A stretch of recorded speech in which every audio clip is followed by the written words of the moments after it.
ఈరోజు ఏపీ రాష్ట్రంలో చూసుకున్నట్లయితే ఏదైతే కూటమి ప్రభుత్వం వచ్చిందో, కూటమి ప్రభుత్వం వచ్చిన తర్వాత గత ముఖ్యమంత్రిగా ఉన్నటువంటి జగన్మోహన్ రెడ్డిపై అయితే మాత్రం తప్పుడు ప్రచారాలు చేశారంటూ ఈరోజైతే ఎవరైతే ఉన్నారో జగన్మోహన్ రెడ్డి గారు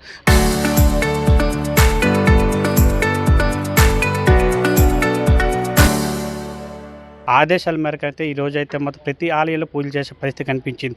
ఏదైతే తిరుమల తిరుపతి లడ్డు ప్రసాదంపై ప్రధానంగా కల్తీ చేశారంటూ తప్పుడు ప్రచారాలు చేసుకుంటూ అయితే మాత్రం కూటమి ప్రభుత్వం చేసుకుంటూ వచ్చే పరిస్థితి కనిపించింది. అందులో భాగంగా అయితే ఈరోజైతే మాత్రం రాజా నియోజకవర్గంలో ఎమ్మెల్సీ విక్రాంత్ గారు కావచ్చు, ఇన్ఛార్జ్ తలే రాజు గారు కావచ్చు, ప్రత్యేకంగా పూజలు చేశారు. అవి ఎటువంటి పూజలు ఎందుకు చేశారనేది పాటు మనతో పాటు వాళ్ళని మాట్లాడే ప్రయత్నించారు. సార్ చెప్పండి, మీకు ఏమైనా ఆదేశాలు ఇచ్చారు?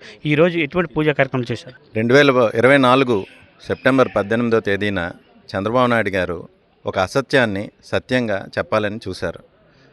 మా యొక్క అధినాయకుడు జగన్మోహన్ రెడ్డి గారి మీద అనవసరమైన అర్థం లేని వ్యాఖ్యలను చేయడం జరిగింది. ఈరోజు సిబిఐ ఛార్జ్షీట్లో తేటతెల్లమైంది ఎవరు నిజం, ఏది అబద్ధం అనేది. జగన్మోహన్ రెడ్డి గారు పరిపాలన సమయంలో వాడినటువంటి నెయ్యిలో ఎటువంటి యానిమల్ ఫ్యాట్స్ లేవని చెప్పడం జరిగింది.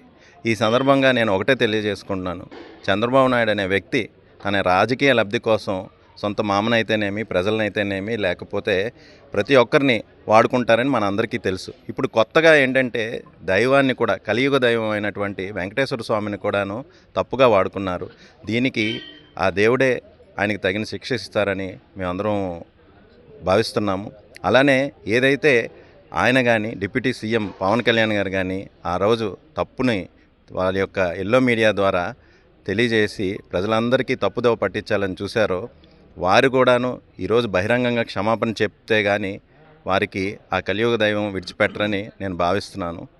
ఈ భవిష్యత్తులో కూడాను దైవాన్ని కానీ, కులాలని, మతాలని రెచ్చగొట్టకూడదు.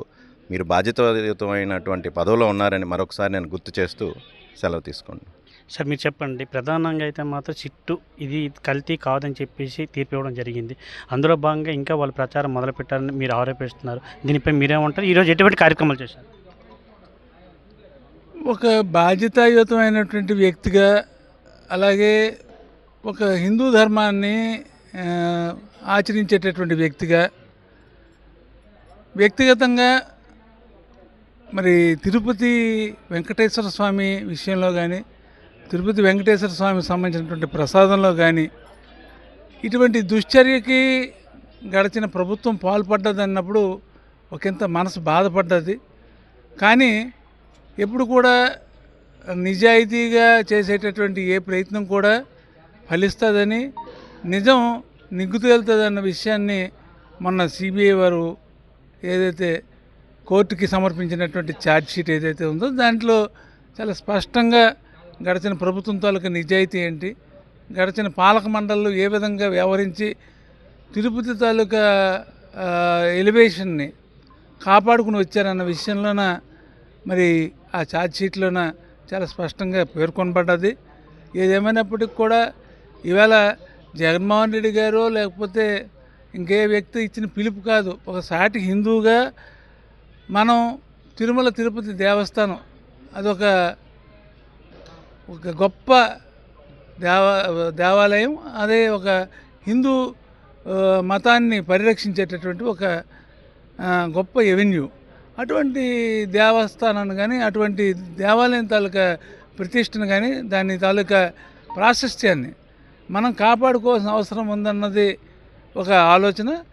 దాంట్లో ముఖ్యంగా జగన్మోహన్ రెడ్డి గారు కూడా అన్ని మతాలకి సమానమైనటువంటి గౌరవం, ప్రాధాన్యత ఇచ్చేటటువంటి వ్యక్తిగా ఈరోజు అన్ని దేవాలయాలకు వెళ్ళి ఆ దేవాలయాల్లోనూ ఉన్నటువంటి దేవతల్ని ప్రార్థించండి.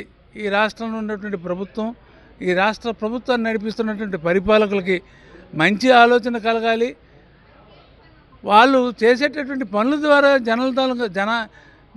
జన సమూహానికి ఒక ఆదర్శంగా నిలబడేటటువంటి పరిపాలన అందించాలి. కానీ కేవలం రాజకీయ ప్రత్యర్థుల్ని ఇరుకుని పెట్టి తద్వారా లబ్ధి పొందాలనుకున్న చేసేటటువంటి ప్రయత్నాలని తిప్పికొట్టాలన్నది ఆయన అభిప్రాయం. దాని ప్రకారంగా ఈరోజు మన రాజాంలో ఉన్నటువంటి వెంకటేశ్వర స్వామి కోవిలికి వచ్చాం. ఏదేమైనప్పటికీ కూడా ఈ చర్య ఏదైతే ఉందో దీన్ని వారు సరి చేసుకుంటే మంచిది, సరి చేసుకోకపోతే ఆ దేవదేవుడు సరి చేస్తాడని మీ ద్వారా తెలియజేసుకుంటున్నాం. ఇది ఇక్కడ పరిస్థితి చూసుకున్నట్లయితే ఏదైతే వైఎస్ జగన్మోహన్ రెడ్డిపై అయితే తప్పుడు ఆరోపణలు చేశారో అది సిబిఐ అవ్వచ్చు, సిట్ అయితే అవ్వచ్చు, ఇది తప్పుడు ఆరోపణ అని చెప్పేసి అప్పుడు నివేదిక ఇవ్వడం జరిగింది. అయినప్పటికీ ఇంకా తప్పుడు ప్రచారాలు చేసే పరిస్థితి కనిపించింది. ఈరోజు రాష్ట్రంలో చూసుకున్నట్లయితే జగన్మోహన్ రెడ్డి ఆదేశాల మేరకు అన్ని నియోజకవర్గాల్లో వెంకటేశ్వర టెంపుల్లో ఆలయాలు పూజలు చేయాలి, వీళ్ళ పాప పరిహారం కోసం వాళ్ళ పాపాలు పోవాలని తొలగిపోవాలని చెప్పేసి అయితే ప్రత్యేకించి ఈరోజు ఎమ్మెల్సీ విక్రాంత్ గారు కావచ్చు, తలే రాజేష్ గారు కావచ్చు, ప్రత్యేకించి అయితే పూజలు చేసే పరిస్థితి కనిపించింది. ఏదేమైనా సరే వాళ్ళు రాజకీయ లబ్ధి కోసమే తప్ప ప్రజలందరిలో అయితే ఒకటే జగన్ ఇటువంటి తప్పు చేయలేదు, అటువంటిది తప్పుడు ప్రచారాలు చేసుకుంటూ వస్తున్నారని చెప్పేసి ఇటువంటి ప్రభుత్వం అయితే త్వరలోనే ప్రజలు బుద్ధి చెప్తారని చెప్పేసి అయితే మాత్రం ఈరోజు విక్రాంత్ గారు కావచ్చు, తలే రాజేష్ గారు కావచ్చు చెప్పే పరిస్థితి కనిపించింది. రాజని సురేష్, ఆర్టీవీ, విజయనగరం జిల్లా. Local to global news at your fingertips. మీ చేతిలో ఒక ఆయుధం. Download R TV app. Media legend Ravi Prakash is back.